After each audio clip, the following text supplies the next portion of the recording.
Hey, what's up guys, it's Oakley, and awesome video just came out. Now, check the links below for where you can see it yourself. It is going to be sort of the Dwarf army reveal trailer.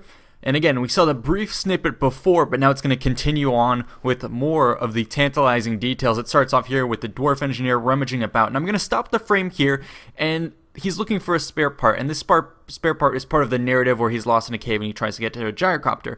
But what it sparked in my mind is the idea that you have hero and major character development in the campaign map. I was thinking maybe one of the campaign objectives for the Dwarf Engineer would be to collect spare parts, or to go around the old dwarven Karaks and go find ancient pieces of technology, or go, if you want to unlock, for example, the Gyrocopter, then you have to go collect spare bits from here and there, give you a sense of quest to unlock technology. I'm going to pause it again. Here you can see he's kind of in like an ancient forge or machine shop, something like that. So this is what was coming to mind, because they haven't really talked about how they're going to be doing the technology progression. But in my mind, it would be super cool to tie technology progression with quests, where you have to go around as perhaps a dwarf engineer and recover a bunch of old relics in order to get technology, to get that steam tank, to get that gyrocopter, to get whatever. You have to complete quests physically on the map, and that would tie unit progression, as opposed to it being technology where you just click a button and wait a couple turns. You actually get physically involved with the procurement of your own technology, which I think would lead to raiding parties, expeditions, all sorts of cool stuff. Again, that's unconfirmed, just something that came to my mind, because you can see here his gyrocopter is clearly not working, so maybe he landed here, had to go get a spare part to take off again. Like I said, it's story driven, but I'm just throwing out some ideas. But here you can see the gyrocopter that frustratingly isn't working quite yet. The Dwarf engineer is trying to get it going.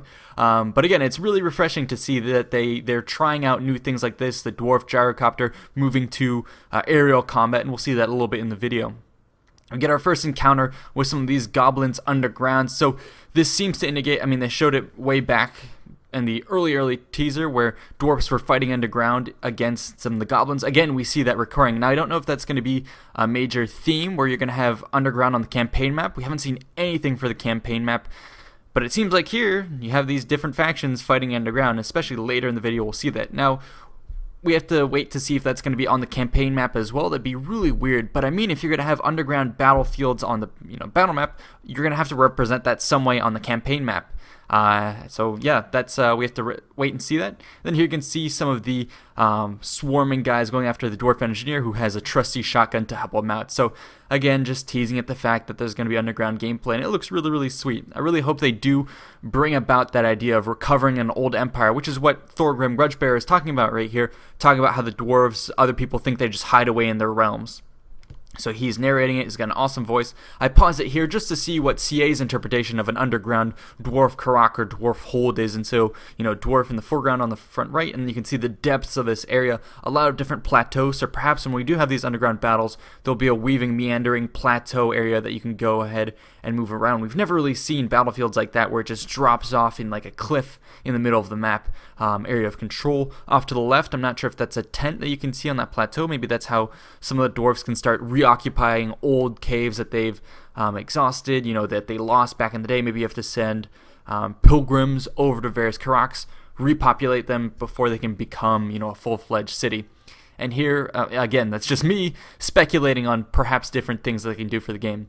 And here we have Thorgrim Grudgebearer reading from the Book of Grudges. Now, this is very important in the lore. It's where he keeps all the old grudges that especially the Dwarf High King commands, and he has to go ahead and, in his reign, try and avenge those. Now we get to see even more of the underground stuff. Here he's referencing the age-old battle of the dwarfs against the greenskins, and how that is what he wants to tackle. And now we get a nice close-up of this character model. I just wanted to freeze this here because we've been getting a lot of the artist renditions with, high gloss, very polished. This to me looks very much more like what we'd be seeing in game. The beard looks nice, but you can still see some kind of jagged edges to the corners.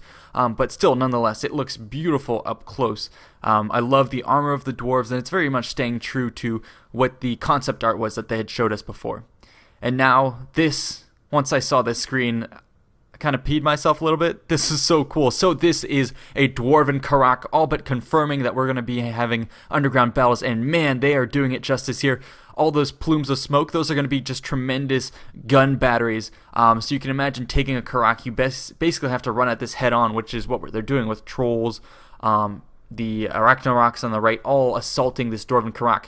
So perhaps when you do this, you have the option to place your gun emplacements. You can have dwarves holding the front and all that stuff. And I wonder if they're going to try and make it a little bit more manageable, where you can scale the walls automatically, like we saw in Shogun 2. Because how are you going to defeat this without overwhelming numbers or magic or something?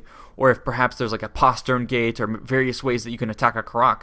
I mean, if this is the only way in, then you are going to have a hard time beating back the dwarves, especially with the advantage they have in close quarters, like a Spartan faction that you might see. And you can see some night goblins there, and here the organ gun, all the cannon batteries, tons and tons of them here, and the dwarves finally engaging on foot right in the forefront. And I'm going to pause the screen here so we start to see what's going on. It looks like these underground battles are actually very huge. I was wondering how they're going to do that so you can see with your camera. It looks like they've solved that issue just by moving the ceiling of the underground passage much, much higher. So take a look at this. It seems like the layout of the Karak, you can see the main gates we were looking at on the left, a main causeway where the green skins are coming along there. But look at the right, it looks like there's protruding walls over there, so they're not just going to make it a single gate. It looks like there are many walls for you to attack, but again, that's just more walls for the Dwarven cannons to shoot at you. If you take a look in the foreground, Gyrocopters here, seemingly confirmed for the battles. That's something we talked about in our overview with Arch Warhammer and Grey Hunter, talking about, the various units of the Dwarven army and what they might be equipped with. And the Gyrocopters is something that we mentioned, and here we go. It's been confirmed. They haven't stated it outright, but I mean, if it's in the game like this, why go to the trouble to rendering a model like this for a teaser if you're not going to have it in the game? So basically everything you see here is presumably in the game. Look at all these giants, and man, it looks super cool. And yeah, I'm wondering if the dwarves will have various deployables that they can do. I mean, obviously they have their big walls and cannons, but I wonder if they can set traps, because these underground battles are just going to be choke points. So yeah, I'm wondering what that means for different ways to assault walls that we haven't seen before.